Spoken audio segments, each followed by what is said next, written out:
Hello everyone, welcome to iExamB. Students, my name is Anshul Malik and I'm currently working as Government Officer in Central Secretariat Services. Students आप सभी जानते हैं कि IBPSPU का जो notification है वो ऑलरेडी अनाउंस हो चुका है और अगर इसकी मैं लास्ट डेट ऑफ रजिस्ट्रेशन की बात करूं तो 22 तक आप इस एग्ज़ाम के लिए अप्लाई कर सकते हैं। स्टूडेंट्स, कुछ ऐसी इंपॉर्टेंट चीज़ें होती हैं जो आपको मालूम होनी चाहिए before applying for this particular post, और आज की वीडियो में हम उन्हीं चीज़ों का डिस्कशन करेंगे क्योंकि ये एप्लीकेशन पॉइंट ऑफ व्यू से बहुत इंपॉर्टेंट है और हर एक स्टूडेंट को इसके बारे में मालूम होना चाहिए। तो सबसे पहली चीज़ स्टूडेंट्स मैं आपको बताना चाहूँगा कि don't wait for the last minute. बहुत सारे स्टूडेंट्स ऐसे होते हैं जो लास्ट डे पे ही इस एप्लीकेशन फॉर्म को फिलअप करते हैं, पर स्टूडेंट ये बहुत ही गलत अप्रोच है। मैं आपको बताना चाहूँगा लास्ट डेट पे हैवी लोड होने के कारण सर्वर में बहुत सारी प्रॉब्लम हमें देखने को मिल सकती है। तो अगर आपने अभी तक अपना एप्लीकेशन फॉर्म फिलअप नहीं किया है तो आई वुड रिक्वेस्ट कि आज ही इस पर्टिकुलर एप्लीकेशन के लिए IBPSPO के लिए आप रजिस्ट्रेशन शुरू कर दें। सेकंड इम्पॉर्टेंट चीज़ है स्टूडेंट कि आपको हमेशा एक वैलिड ईमेल आईडी प्रोवाइड करना है वाइल अप्लाइंग फॉर IBPSPO या किसी भी एग्ज़ाम के लिए आप अप्लाई कर रहे हो तो हमेशा एक वैलिड ईमेल आईडी प्रोवाइड करें, क्योंकि IBPS की तरफ से जितने भी कम्युनिकेशन होंगे regarding generation of your admit card, आपका एग्ज़ाम सेंटर कहाँ पर है, या फिर आप अगर मेंस में सिलेक्ट होने के बाद आपके पास इंटरव्यू कॉल लेटर आता है वो भी ईमेल आईडी के थ्रू ही आता है। तो आप ऐसी ईमेल आईडी का चुनाव करें जो आपके पास हैंडी हो, आपकी अपनी हो और आप उसे रेगुलरली यूज़ करते हो। तो ये बहुत इंपॉर्टेंट एस्पेक्ट है क्योंकि जितना भी कम्युनिकेशन होगा वो मेल के थ्रू ही होने वाला है।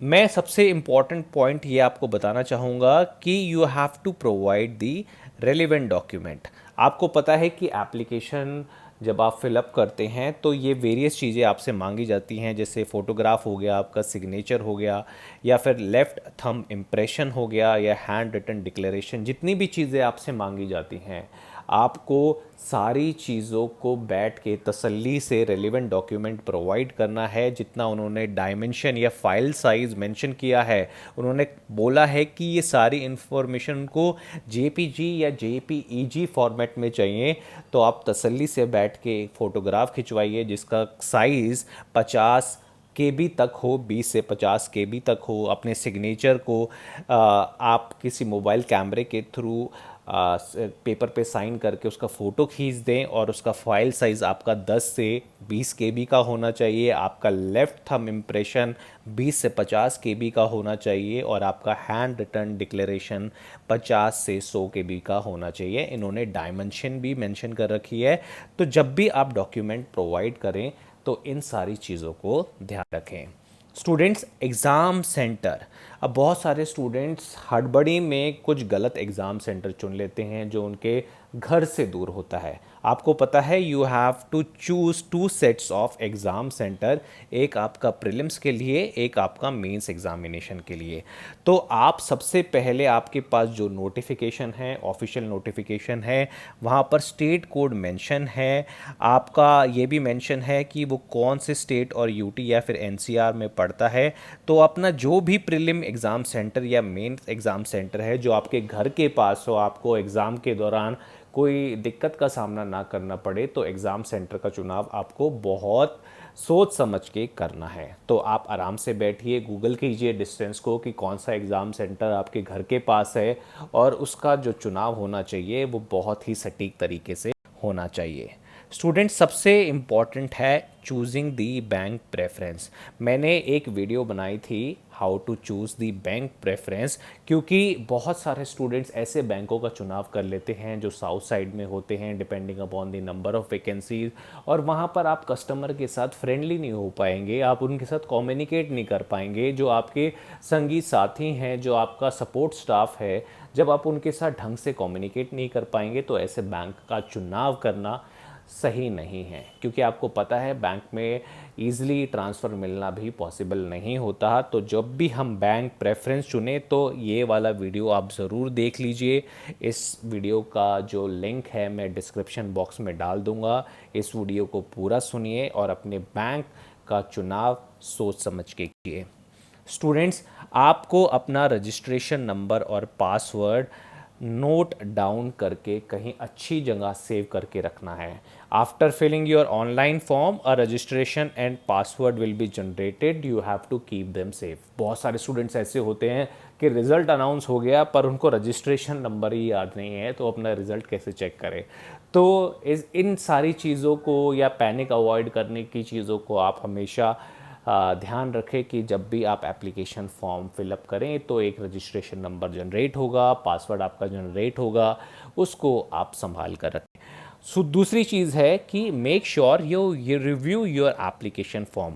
एक बार फाइनल सबमिट का बटन दबाने से पहले आपने जितनी भी इंफॉर्मेशन फिलअप की है उसको एक बार क्रॉस चेक कर लें, क्योंकि कभी कभार ऐसा होता है कि आपने कुछ गलत भर दिया हो, पिता का नाम, माता का नाम, या जो भी इंपॉर्टेंट रिलेवेंट इन्फॉर्मेशन है जो आईबीपीएस आपसे सीख करता है उसको एक बारी क्रॉस चेक कर ले, क्योंकि एक बार सबमिट होने के बाद आप चेंज नहीं कर सकते। राइट, एक बार एग्ज़ाम सेंटर सेलेक्ट करने के बाद आप उसको चेंज नहीं कर सकते, तो बाद में आपको परेशानी ना उठानी पड़े, इसलिए आप एक बारी एप्लीकेशन फॉर्म को फाइनली सबमिट करने से पहले रिव्यू कर लीजिएगा। Students, they did it, now it's your turn. मैं आपको बताना चाहूँगा कि आईबीपीएस पीओ या एसबीआई पीओ 2021 में जो एग्ज़ाम हुआ था वो आई एग्ज़ाम बी में से 71% सिलेक्शन आई एग्ज़ाम बी में से हुआ था। अगर आप एक डेडिकेटेड गाइडेंस चाहते हैं, आप फैकल्टी के साथ इंटरेक्शन चाहते हैं, लाइव क्लासेस चाहते हैं, आपको पता है कि चेंजिंग एग्ज़ाम पैटर्न के साथ आपको लाइव क्लास अटेंड करना पसंद है, तो you can join I exam भी। आपको पता है नोटिफिकेशन आउट हो चुका है विद मोर देन 7,000 वैकेंसीज। कुछ वैकेंसीज अभी भी नॉन रिपोर्टेड हैं, कुछ पर्टिकुलर बैंक की, बैंक ऑफ महाराष्ट्र की वैकेंसीज अनाउंस हो चुकी हैं। तो हमारे पास लगभग 7,000 के आसपास एज ऑफ नाउ वैकेंसीज हैं। अगर आपको डेडिकेटेड तैयारी की ज़रूरत है तो आई वुड रिकमेंड कि आप अल्टीमेट बी बैंकर कोर्स को ज्वाइन कीजिए, क्योंकि यहाँ हर हफ्ते 24 से 25 लाइव क्लास होती हैं। डिफरेंट सब्जेक्ट्स, आपका चाहे क्वांट्स हो, रीजनिंग हो, इंग्लिश हो या फिर जनरल अवेयरनेस हो, तो इन सभी की लाइव क्लासेस कंडक्ट की जाती है। प्रॉपर हैंड होल्डिंग के साथ आपको पढ़ाया जाता है। तो I would recommend you can join this particular course. Description box में इस कोर्स का लिंक है, आप जाके कोर्स को चेक कर सकते हैं। स्टूडेंट्स, आज की वीडियो में इतना ही था and thanks for watching I exam B.